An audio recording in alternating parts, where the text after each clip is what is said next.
ನಾನು ಇದುವರೆಗೂ ಸತ್ಯವಾಗ್ಲೂ ಹೇಳ್ತೀನಿ ಹೆಗಡೆ ಅವ್ರನ್ನ ಭೇಟಿನೂ ಮಾಡಿಲ್ಲ.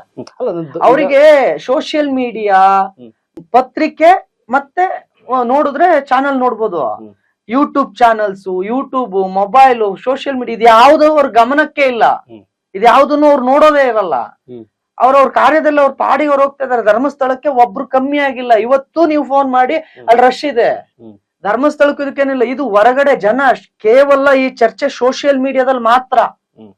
ನೀವೊಂದ್ ಗ್ರಾಮಕ್ಕೆ ಹೋಗಿ ಧರ್ಮಸ್ಥಳ ಅಂತ ಹೇಳಿ ಕೈ ಮುಗಿತಾರೆ. ಇವತ್ತು ನಮ್ಮ ಊರಿನಲ್ಲಿ ಧರ್ಮಸ್ಥಳ ಮಂಜುನಾಥ ಸ್ವಾಮಿ ದೇವಸ್ಥಾನ ದೇವರ ಫೋಟೋ ಜೊತೆ ಹೆಗಡೆ ಅವ್ರ ಫೋಟೋ ಇದೆ. ಅವ್ರಿಗೇನು ಆಗಿಲ್ಲ. ಇವನು ಸೋಷಿಯಲ್ ಮೀಡಿಯಾದಲ್ಲಿ ಕುಣಿಯೋದಷ್ಟೇ.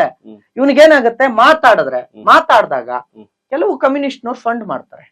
ಯಾಕೆ? ಅವ್ರಿಗೆ ಧರ್ಮಸ್ಥಳದ ಮೇಲೆ ಕೋಪ ಇದೆ. ಯಾಕೆ ಅಂತ ಅಂದ್ರೆ ಧರ್ಮಸ್ಥಳ 64 ಲಕ್ಷ ಜನರನ್ನ ಹಿಡಿದಿಟ್ಕೊಂಡಿದೆ. SKDRDP ಅನ್ನೋ ಸಂಘವನ್ನು ಮಾಡಿದೆ. ಅನೇಕ ಸವಲತ್ತುಗಳನ್ನು ಕೊಡ್ತಾ ಇದೆ. ನೋಡಿ, ಯಾವುದೇ ಒಂದು ದೇವಸ್ಥಾನ ನಿಮಗೆ ಬರೀ ಕೇವಲ ಧಾರ್ಮಿಕ ಚಟುವಟಿಕೆಯಾಗಿ ಉಳಿಯುತ್ತೆ.